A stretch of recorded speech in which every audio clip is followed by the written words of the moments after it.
Bitcoin versus a Bolsa de Valores. Já parou para pensar nisso? O que aconteceria de verdade com o preço do Bitcoin se o mercado de ações despencasse amanhã?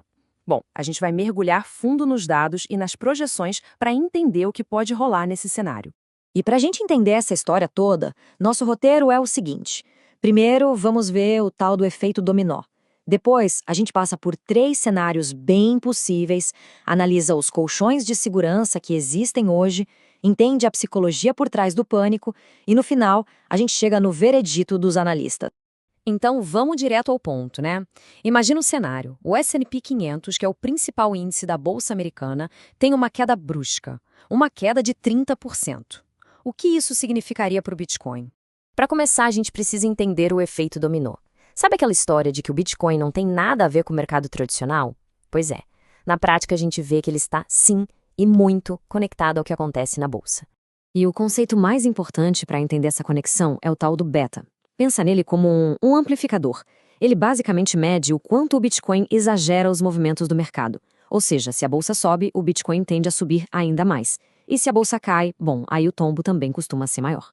E olha, isso não é achismo, tá? O histórico mostra que quando bate o pânico no mercado, o Bitcoin costuma cair de 2 a 3 vezes mais forte que o S&P 500. Há uma volatilidade turbinada. Para ficar bem claro, dá uma olhada nesse comparativo. Uma queda de 30% no S&P 500 não se traduz numa queda de 30% no Bitcoin, de jeito nenhum. A gente está falando de um impacto potencial gigantesco, algo entre 60% e 75% de queda. O golpe é bem mais forte. Beleza. Agora que a gente já entendeu esse fator de amplificação, vamos para a parte que interessa. Os números. Vamos explorar 3 cenários possíveis para ver como esses percentuais se transformariam em preços reais para o Bitcoin. Mas antes, a gente precisa de um ponto de partida, certo? Então vamos trabalhar com um preço hipotético, uma projeção do Bitcoin valendo mais ou menos $87 mil lá no início de 2026. Guarda esse número aí. E essa tabela aqui é fantástica, ela desenha os futuros possíveis. Olha só, num cenário de correção suave, mais otimista, o Bitcoin poderia cair para uns $48 mil. Agora, no outro extremo, num pânico de liquidez total, ele poderia despencar para 22 mil.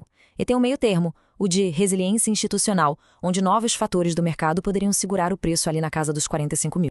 Mas, e aqui que a coisa fica interessante, o jogo mudou. O mercado hoje tem o que a gente pode chamar de colchões de segurança. São fatores novos que podem sim amortecer uma queda e talvez evitar o pior cenário. São basicamente 2 grandes suportes. O primeiro é o custo de mineração, que cria uma espécie de piso natural para o preço, ali entre 45 e 52 mil dólares. O segundo, que talvez seja até mais forte, é o preço médio dos ETFs.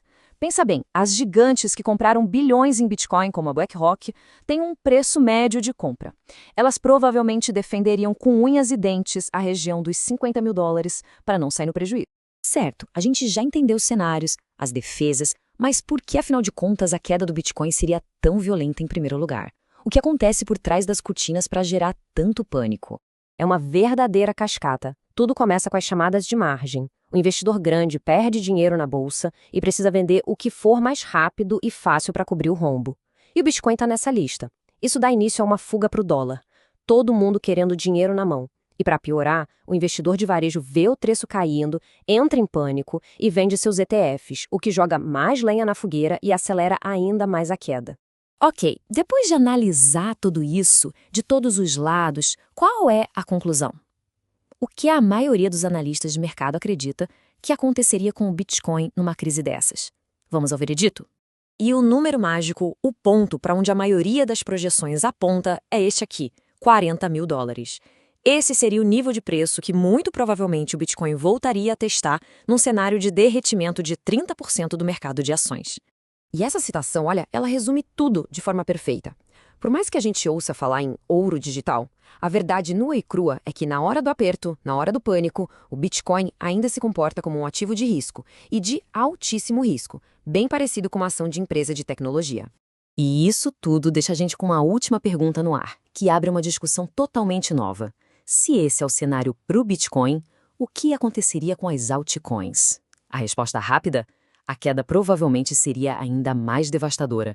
Mas bom, isso já é assunto para outra conversa.